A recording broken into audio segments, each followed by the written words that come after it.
Fuck both you guys. Every time your body moves is natural. How the fuck do you feed yourself? Do you feed yourself without going through flexion of the elbow? Yeah, right. That it hits one of the descriptors. Nothing. That's a pretty big one. Putting fucking food or big bananas in Jay's mouth, like eat whatever. There's like not. Well. Here's the deal. There's not a single movement you can do in the gym or on a machine that wouldn't be considered natural because your body moves through all these planes. And even fucking doing this is natural because your body. That is not that way. What are, with the exception of carrying a mattress? Like, how is that natural? Like, I've never ever used that. My body. The listeners, essentially, your thing is that your body. He's doing a pec deck. Your body's doing that. That was your argument, right? Is that your body? No. I'm saying that this movement. So, like, if we're talking about the descriptors, meaning it's natural. Like, I naturally go through this movement, like on a very regular basis, like picking things up and then bringing them to my face. You pin your elbow to your side and you frickin' just move your hand. I'm pretty sure there's an elbow coming up, and I think there's you eat with your elbow out like this. We got to talk about your. I'm scooping it in, baby. I'm just shovel. Oh, that's right. You shovel food. Yeah. Todd goes with full fist grip on the spoon. Fern just does this. Can we take a pause for a second? I hit record because you guys would not listen to me. Nobody listens to you. I don't know why that's weird. For the record, I hit record because I was trying to get you guys to both be quiet for a second because we were talking about a topic that we're going to discuss today, and all the listeners have heard so far is you two yelling and mimicking movements that they can't see. So today's topic is functional movements, and before I hit record, Fern and Todd started arguing about the bicep curl. Fern is arguing. Pro bicep curl is functional. Todd is saying it's not functional. No, I'm saying we're arguing. That's not what I'm arguing at all. What are you arguing? That's not it. So the discussion is around, does it meet the criteria outlined through CrossFit's definition of functional movements? Okay, and there's descriptive characteristics and there's definitive characteristics. So based on what you just said, the answer is no. It does not fit the definitive characteristic. It does fit the descriptors in the sense that it is a natural, in the sense that like it is not weird. And when I say natural, I mean like it's not weird. If I took you out of the gym and you were going through flexion of the elbow, or to pick something up to put it in the back of your car, to put food in your mouth, like to put a fucking hat on, like that movement of flexion of the elbow is not weird. This movement here of the pec deck, again, carrying a mattress is the only time in my fucking life ever that I've ever used that movement to do anything. I could think of a couple sexual endeavors where I've used that movement, but other than that. Is that how you hold a wiener close to your face? But the way you just showed the bicep curl is an isolated thing, but the descriptions, the movements you just said, all include like they're multi-joint things. So picking something compound yet irreducible. I got it. I got it, right? So, I'm not saying it fits all the descriptors. I'm just saying it does fit the descriptor of like natural, meaning like if you were to do that function or that action at the elbow, nobody would be like, that's fucking weird, dude. But if I saw you on the outside, like standing on the street and you were doing a pec deck motion, like that would be weird. I'm like, that guy has Tourette's or something like that. Like there's something going on with that cat. Can we take a step back for a second? We're talking about functional movements. We're at the level 1, the very first lecture of the day. What is CrossFit? We talk about the definition, constantly varied functional movements at high intensity. A recent episode, Fern and I discussed intensity. Now we're taking a step back, talking about functional movements. Like Todd said, there's descriptors and there's the defining characteristics. So let's get to the defining characteristic second after, and then we can have a little debate there about, does a bicep curl fit that definition? Like, how do we define what a large load, a long distance, and quickly is? But let's wait to get there. Todd, the descriptors. When you first heard the What is CrossFit lecture, what did you think about that concept? When I first heard the What is CrossFit lecture at my first level one, I didn't grasp anything. I was just sitting there with my mouth breathing, just excited I was there, getting ready to throw down my 5-minute Fran. That's all I realized what was going on. Did you do Fran at your level 1? Oh, yeah. Remember that at some point they got rid of pull-ups and that really changed things at the level 1. But, you know, the three of us all did Fran. It was. I think it was a little bit of a different time. You know, throwing down a classic girl workout versus the workout of the day at the level 1 is still great, but it's not Fran. How many people do you guys see every weekend at the level 1 that think they're hot shit because like we're doing Fran later today? Somebody told me we're doing Fran.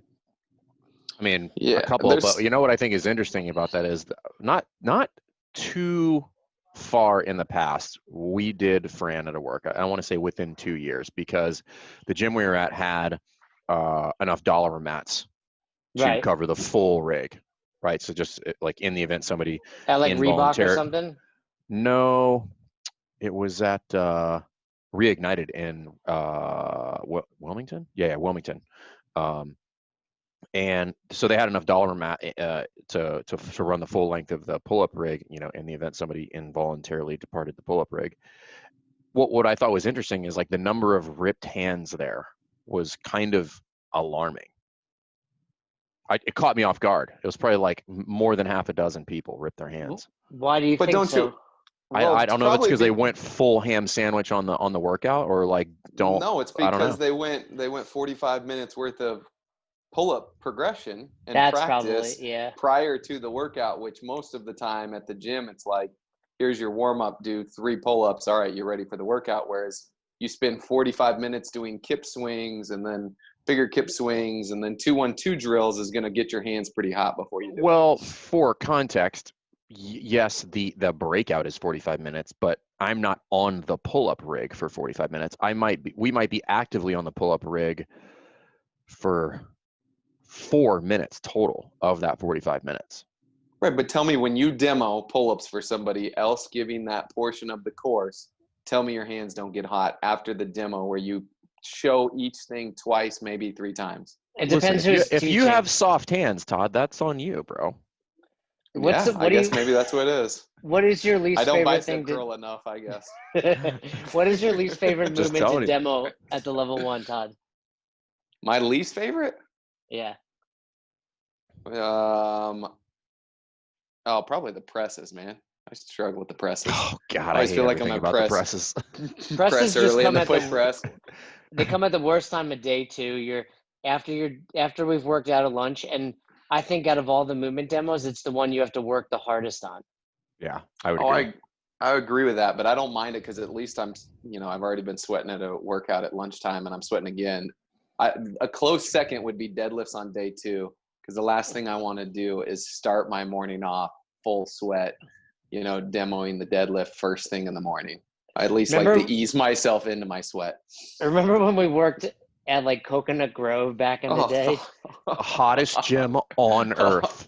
You show up on Saturday, start sweating, and then you finish sweating Sunday at like 5 o'clock.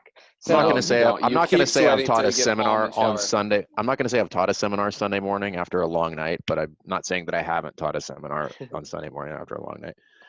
Yeah, and you're hottest stink place up on the box earth. up there. So that gym is so hot, dude. There's not a fan in that joint, and Miami is like 148 degrees. I think either they stopped doing seminars or they even closed potentially. I think that might be right. Okay, so let's take a step back. Functional movements. At the level 1, we talk about how there's 6 descriptive characteristics and then a defining characteristic. Todd, if someone asked you, okay, what do you mean by descriptive characteristic? How would you define those 6 things? Just some characteristics that have the potential to describe. You just use the words in the sentence. Well, that was right, but in his defense. That's a shitty question, right? That is a shitty question, but you can think about. How would you define descriptive characteristics?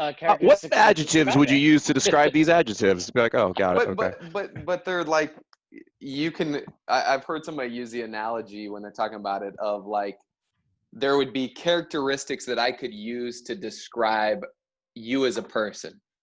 It's really, really short, handsome, kind of awkward.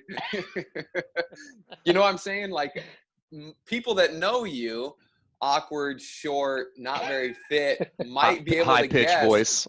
Yeah, might be able to guess that's you.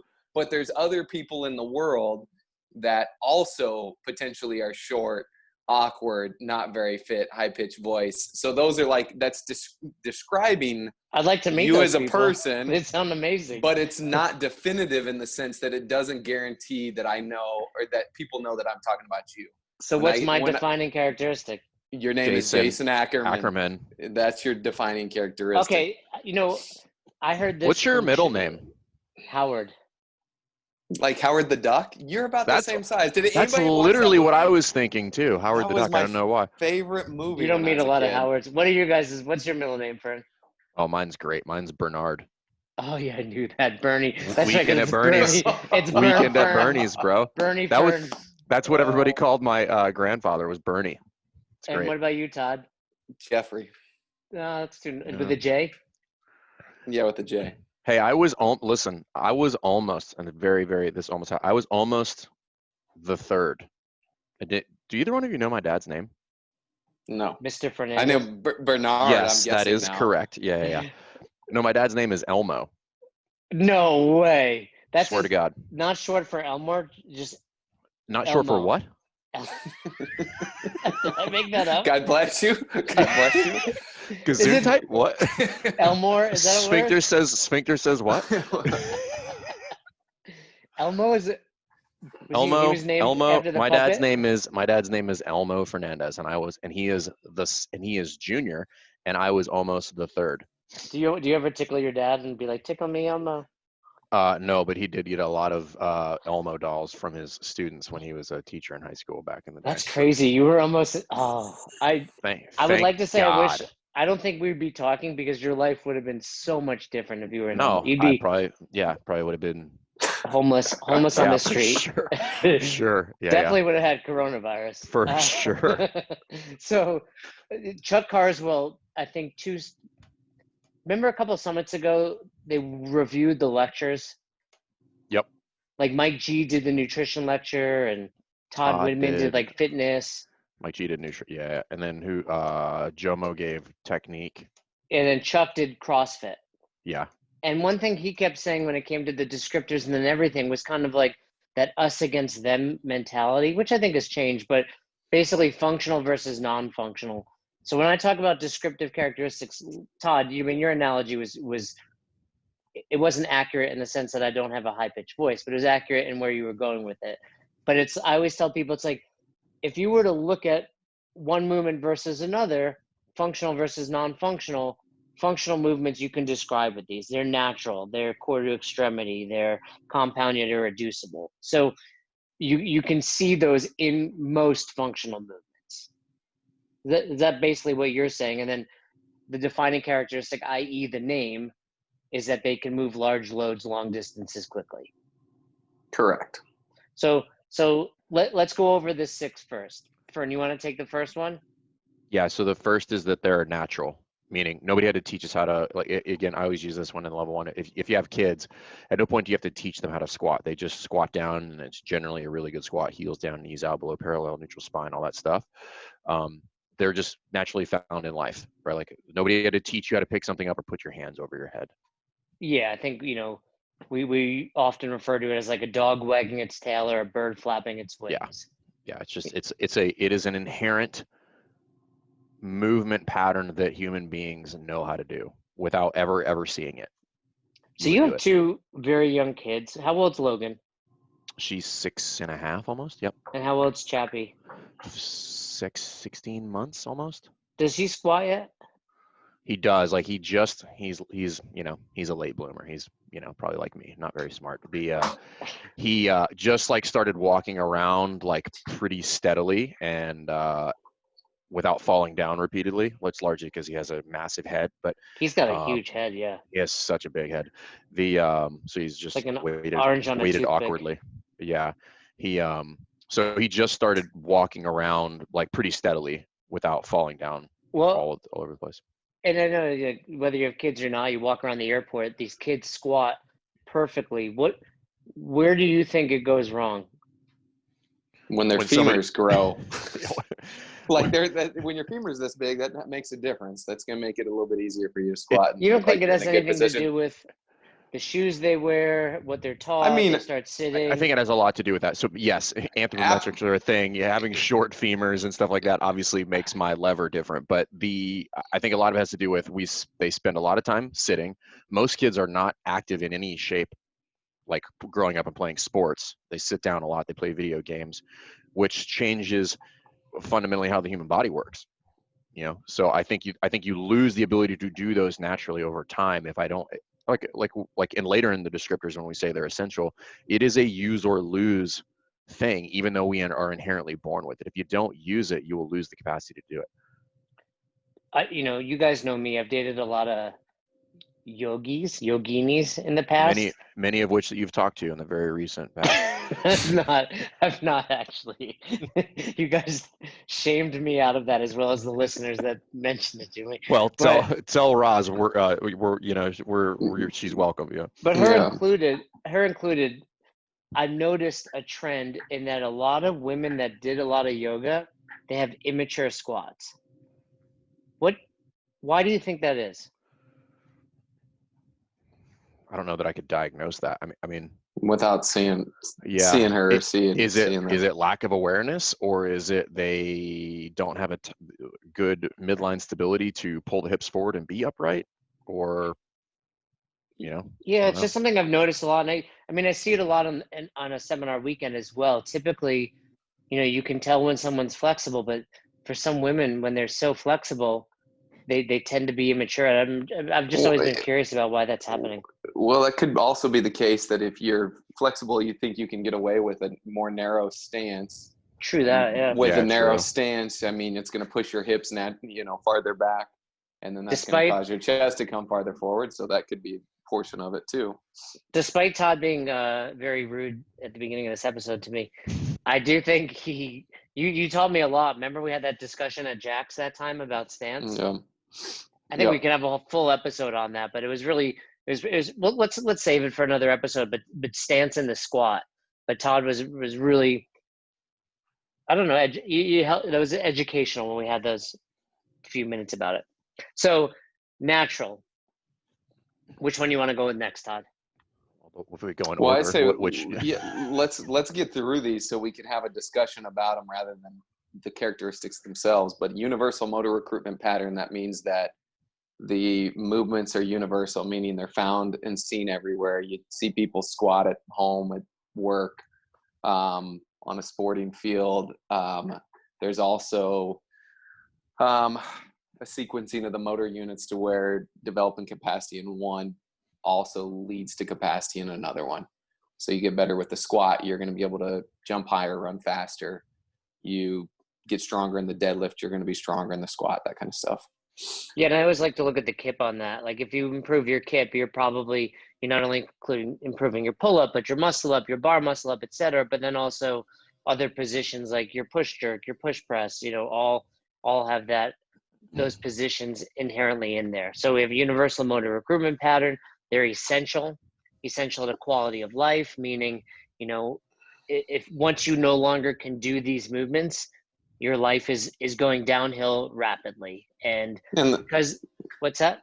No, just because life, you have to squat, you have to pick stuff up every day, you have to press over your head. If you can't do that, you're in trouble. Yeah, which is, where the argument is with doctors, where they're like telling grandma to stop deadlifting her, and it's like, well, how's she going to pick up her groceries? How's she going to pick up her laundry? So they're, and because they're essential. That was always interesting because it violates what we know about just the human body and how bones work. Like everybody learns that in, like, if you take any basic A&P course, like Wolff's Law states that bones will adapt to the forces placed on them, right? So people have brittle bones, we should load them and their bones will adapt to that and they will become more dense. But I've always thought that was weird. Well, doctors are just so, I think, to some extent, narrow-minded in the sense where it's like, just because you're deadlifting doesn't mean you're pulling 405 off the ground. Like, load doesn't mean maximal load. Right. Like Todd, if he deadlifts 75, like that's going to help his bone density, where you probably need 135, and I'll pull 405 for reps. Which is that our next challenge? Should we get the video camera out? Which speaking of 405 pounds. Yeah, speaking of maximal, and then we'll come back to the next one. But we left off on essential. I was listening to Sherwood do a live thing on linchpin yesterday. He just got on Instagram and he was rambling, and he was talking about intensity. And one of the things he brought up, which I think is worth letting the listeners into, is understanding of high intensity like, so going back to the previous episode about high intensity, he said it's not to be confused with maximal intensity. And he broke it down super simple. He was like, well, if there's a high, that means that we could theoretically make a medium and a low. So let's just make it very simple and say 33%, 33%, 33%. He says, so if I'm 67% or above, that would fall in the high intensity category. Now, we know those numbers are not perfect, right? But it's just a good kind of thought exercise to understand, like, high intensity does not mean maximal intensity, right? So for anybody's listening. We'll save that because I want to bring that up when we get to the bicep curls. Yeah. When we talk about essential, like we were saying, because these movements are essential to quality of life, they're also rehabilitative. So the same movements that, we need to be able to do when you struggle to do them. In other words, if you can't squat, you better be trying to squat. And, Coach Glassman has said the needs of Olympic athletes and our grandparents differ by intensity, not kind. Basically meaning, hey, we all need to do these movements. How heavy, how fast, how many we do of them is relative, but we all need to be snatching, despite our age, despite our gender. So we've gone through essential. What's next, Fern? See you guys. Sorry, I was saying bye to somebody. What'd you say? It's okay if you don't know all the descriptors, Fern. We'll cover you. What's the next descriptor? What's the next descriptor? The fact that they're safe? Is that what you guys want to go with next? They're safe. Sorry. Some people walked out and I said goodbye. Safe relative to 1 rep max, safe relative to their non-functional counterparts. You can all have a story of failing safe a deadlift. Relative, and safe relative to not doing them at all, right? So if we go by the hierarchy, it's like the least safe thing you could do would be to not do them at all. And the better option would be to do them poorly, which is where most of us start. And then the most safe option would be to do them with optimal technique. All right, Todd, take the last two. Take us home. They are compound yet irreducible, meaning they're multi-joint movements.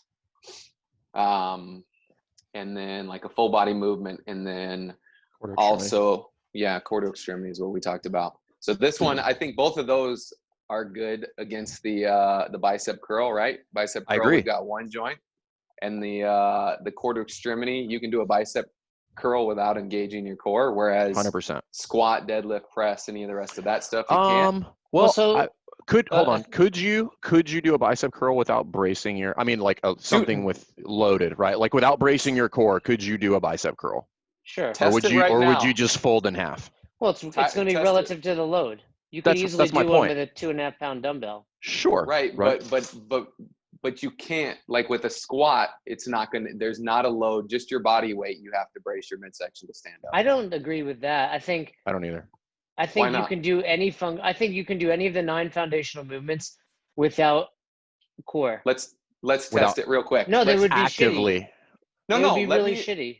No, let's do this for me. This is a cool experiment. Anybody can listen and can try it as well. So you're in a seated position, Ackerman. Fern, grab your chair and sit. I'm lying on my bed, to be fair. Relax your belly. Put your finger in your belly button. Wait. And then in my belly button or somewhere else? Or in your belly, just anywhere where your abs are at. Anytime somebody says belly button, I have the temptation to say, I have a belly button. Try to stand up without your abs turning on. I have to bend over to do that. I'd have to roll out of the bed. What happens first? As soon as you try to stand up, your abs turn on to some degree. They have to brace to stand you up. You can do it. You just have to, it basically turns into a hip hinge instead. So I have to literally roll forward without using my abs. My abs won't tighten up. And then I'm just going to. But then as soon as you deload your hips off of your chair, even with your chest forward, your abs turn on. My erectors have to take over to get me into that position. Yeah, but I just did it. Like your abs to some degree have to turn on. And erectors would technically be part of your core, right? Either way. Correct. Now grab something and do the same thing with your finger in your belly and try to curl your arm. And you can do that with your abs not engaged at all. And you can grab. But I would agree. But I would agree with Jay, which is like it's load dependent. Like, yes, I could do that with no weight with a 12-ounce, can of kombucha that Jay's probably drinking right now, then maybe correct. But not with any sort of, and when I say significant load, I mean like 30 pounds. Like I'm not gonna be able to do that without a braced core. Okay, but that's 30 pounds. I'm saying a functional movement, you can't, without external load, you're required to brace your core to do it. I guarantee you pressing over your head, your abs are turning on right there. I don't know. I don't know. Well, okay, so that's Again, I interesting. think So load will dictate it. So let's go back. We've gone through the descriptors, which, like Todd said, kind of describes an object, but it's not necessarily exclusive to that. Many things can have it. When we talk about the defining characteristic, what makes a functional movement, large load, long distance, quickly. Fern and I spoke about intensity last week. Large loads, force, long distances, obviously distance, quickly over time. So these movements inherently have the ability to generate power. Therefore, our power is absolutely equal to intensity, as we say at the level 1. So the big difference between what we would say is a squat and a bicep curl is an air squat allows you to move a large load, long distance, and quickly. So going back to what Fern was saying, my question to you is, compared to what? Like, why can't a bicep curl, like, what is a large load, long distance, and quickly? If I can do 95-pound bicep curl for 12 reps, is that enough? Not compared to other, like what would, like things that we would 12 say would pull-ups. fall. What about 12 pull-ups or 12 but that's ring rows? my point. Like, is it always in comparison? Because at that point, wouldn't we basically always be deadlifting and snatching to maximize intensity? Well, you're moving different functions, right? You're doing different things. So I chose a pull-up and a ring row because that's going to some degree mimic what you're doing with your elbow, right? You're flexing your elbow with the use of your bicep. So now all of a sudden those additional movements, the pull-up or the ring row, has turned it into a multi-joint movement, has provided, even without anything besides your body load, has turned it into a quarter extremity movement because you've got to brace your midsection to some degree. So I think that's where it comes into play. And I think you're right. And I know I've asked that question of like, well, what's the bare minimum for it to be a large load? What's the bare minimum for the distance to travel? And there's no hard and fast rule on any of that stuff. But here's what I always go back to. If you want to try to argue with me that you should be spending your time doing bicep curls or upright rows or leg extensions, I think those things are all fine accessories, but I always relate it back to someone like my mom. My mom's got 15 minutes to work out. Would I rather her doing bicep curls and seated leg extensions, or would I rather her doing squats and ring rows for 15 minutes? I don't care what the loading is. I don't care what the rep scheme is. Over time, what's going to be better for her? You can't really argue with me in the sense that then try to tell me that a bicep curl and a leg extension is going to provide more benefit over the long term. Now, other people will say, when you look at practicality, especially, right? Like, what do you want mom to be able to do? Bicep curl or pull herself up off the ground? You want her to be able to, extend her, extension at the knee or stand back up off a chair. Like, so, yeah, that makes sense. There's also, again, load obviously factors here, but to some degree, I would argue that doing some of the more isolated movements for some people would lend itself to being more injurious. Like loading an unstable knee in an isolated environment, I don't know that is beneficial or good. Right. Well, that's another reason why functional movements are safe relative to their non-functional counterparts, right? Right. A heavier loaded squat that fails is, more safe than a leg extension that's overloaded, right? Yeah. So, and you said something earlier, I don't remember who it was, one of you guys said it, but it was like relative to what? Well, it's kind of the same question is like, we don't have to try to figure it out. Like there's already enough information out there to do it. So think of, whatever, pick a workout, it doesn't matter. And then let's just all go to beyond the whiteboard and just pull up a workout. And you're like, okay, well, what's fast or what's a good score? And you're like, well, relative to what? Well, relative to these 150,000 scores that have been logged, relative to that, right? So because they've already been done. So if you're talking about, well, is this one functional relative to that one? It's like, well, we can just do the test and find out. It's not like we don't have to debate it. We can just do it and determine whether it is or it's not. That's why we use the air squat portion versus the hamstring curl variation example or comparison in the level 1, which is like whatever you weigh, 60 seconds of hamstring curls at that weight versus 60 seconds of air squats. You will always outperform doing the air squat based on all the things that are in the descriptors, but also based on just the math equation, right? Because of the time, if I'm going to do with a fixed time component and a fixed force component, the reps is what's going to determine either the higher or lower power output, right? And I know I'm not going to be able to rep out 60 some odd hamstring curls at 185, where I can do that for a squat pretty easily, So that's where I think it's just like, you don't have to debate it. It's just like, pick it, measure it, and compared to anything else that you want to do, and they'll just naturally start to fall into their categories of like non-functional or functional based on their power output. There's going to be a substantial deviation from one to the other. Yeah, I think that's going to be clear there, and I think the other big piece is when there's arguments. I think the only issue with it becomes when people are trying to argue that you should do one over the other, or like trying to push some of these things. They complain that CrossFit doesn't consider X movement functional, right? And the reason is because what we've just described, they don't fit into those characteristics, and they definitely don't fit into the defining characteristic. But it doesn't mean it's bad to do a bicep curl. It doesn't mean that there's no value at the bicep curl or a hamstring curl or leg extension or tricep extension, whatever that stuff is. If you want to do it and you've got time to do it, I think that's fantastic. Now, I think of that stuff as like the seasoning on my dish, and the meat and potatoes of what I need to consume on a daily basis are the big movements, right? I need to squat, I need to press, I need to deadlift, I need to pull, the ring rows, the pull-ups, that kind of stuff. That's what needs to make up my program. And if I have the capacity as far as time or the desire to do additional stuff, and we want to do some isolated movements to try to bring quote unquote balance to our body, or whatever it is, the reason you do it, if you've got the time to do it, absolutely go for it. That's fantastic.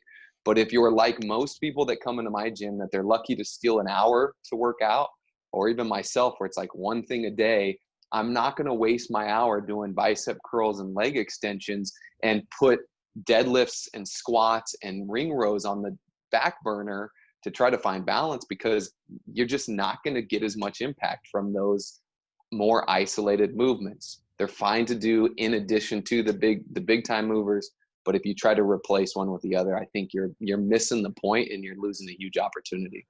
I would even go further to say that they're not even just fine to do. I think they're great to do, as long as you understand exactly what it is you're saying is like, how much of my overall program should be comprised of these isolation movements. And it shouldn't be the majority, like you were saying, Todd. Like, the majority of my plate should consist of like the protein, right? Like, if my nutrition is devoid of protein, it doesn't matter how many vegetables I eat, right? I'm going to have some severe deficiencies. And we're also not saying the other thing. We're not saying that you should only eat protein. Just like if we're going to talk about it in the concept of nutrition, you should do both, right? Like, you should do them each.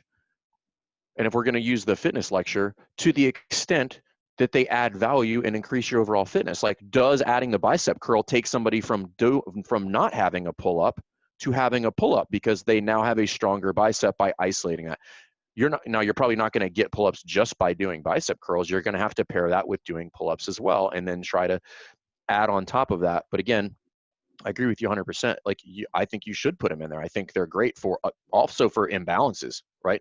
For people, if you watch somebody squat who's got some sort of pelvic tilt or an injury of some sort, like, it has tremendous value if you use it appropriately. But again, it shouldn't be the bulk of your program. Yeah, I think now we're not arguing whether something is functional or non-functional, just its role in a well thought out regimen for someone trying to improve at fitness and CrossFit. So totally agree on that. No, but I think there's still an argument to be had there, because I think, like, we could use, what was the guy? He had like all sorts of like shade to be throwing at CrossFit. He was like the transverse movement guy. You know what I'm talking about? Like, everything, he was like, transverse movement, it should be everything in your program. I forget what he was. It was like functional patterns or something like that. Do you guys remember that guy? No, but anyway, I believe you.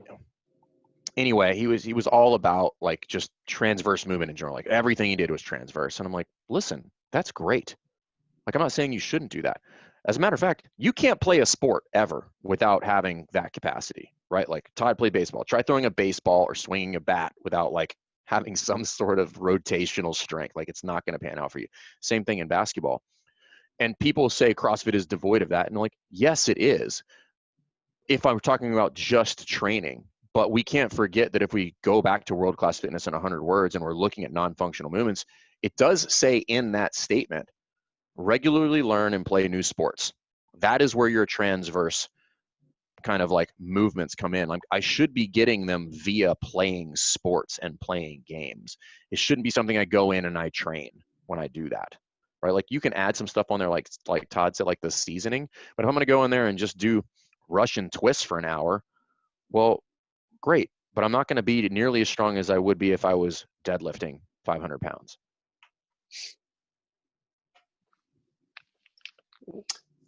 Yeah, I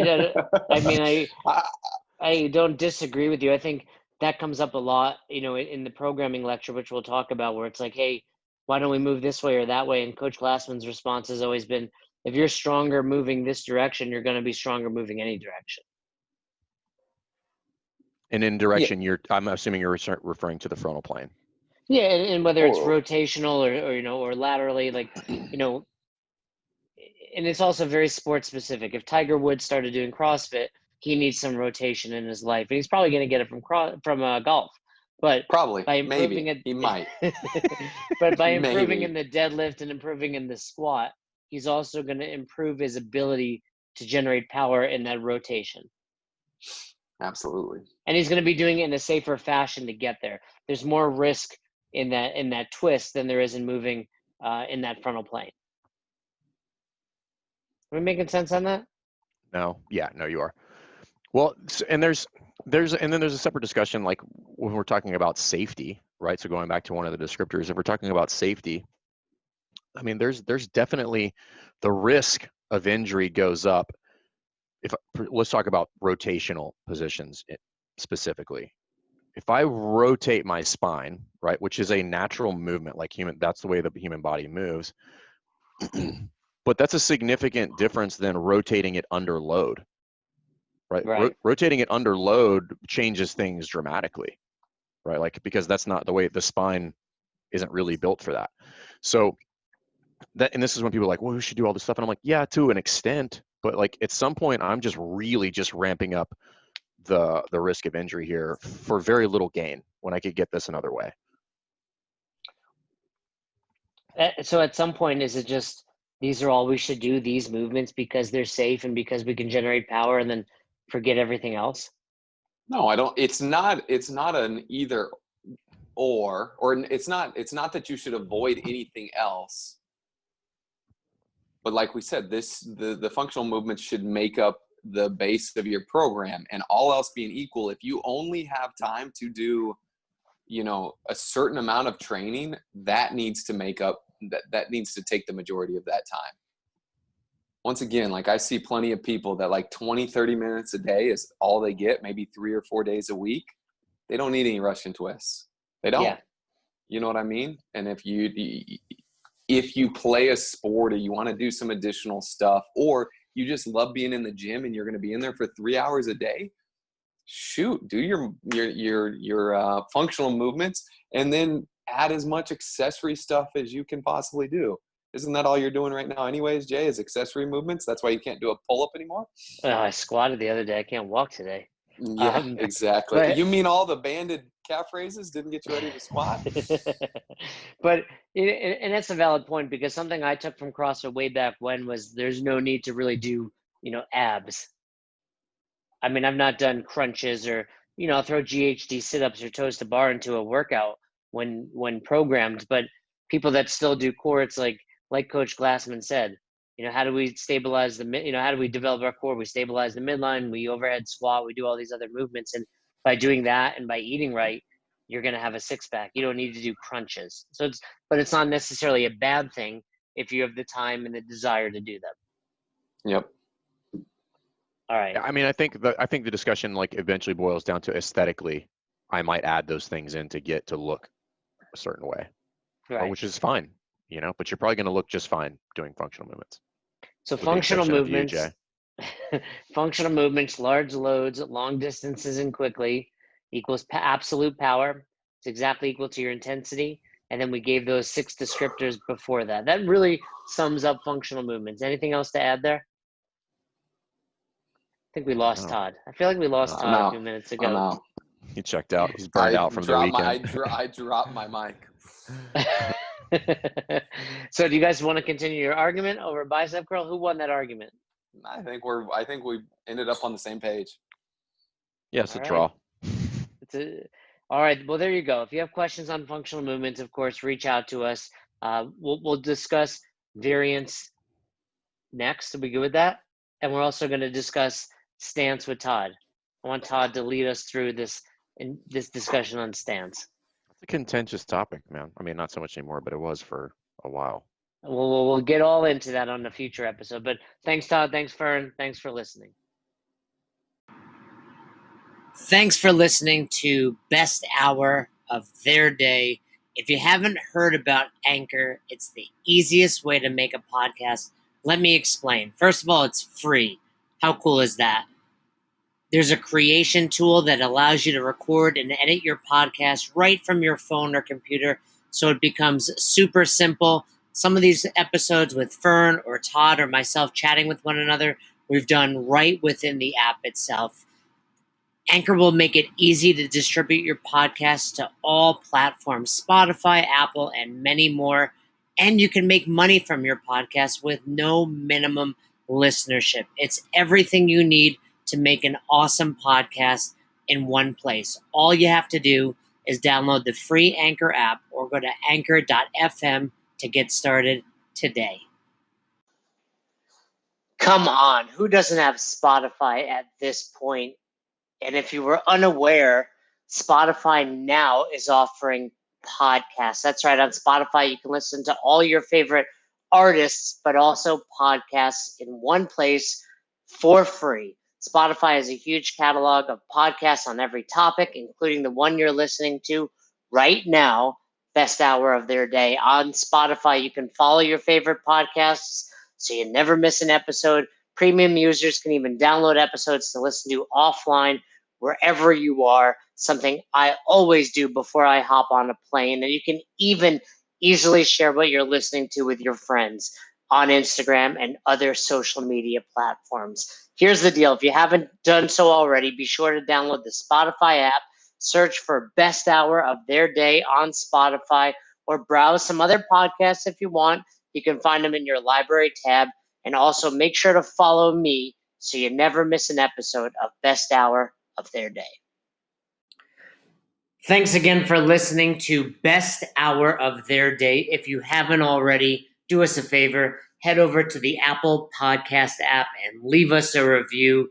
We'd love to hear from you. If you have any questions, comments, concerns, feedback for either Fern or myself, hit us up, besthouroftheirday@gmail.com, or send us a DM over on Instagram at Best Hour of Their Day. Once again, we couldn't do this without the amazing community, and you are a part of it. Thanks for listening. Thanks for supporting Best Hour of Their Day.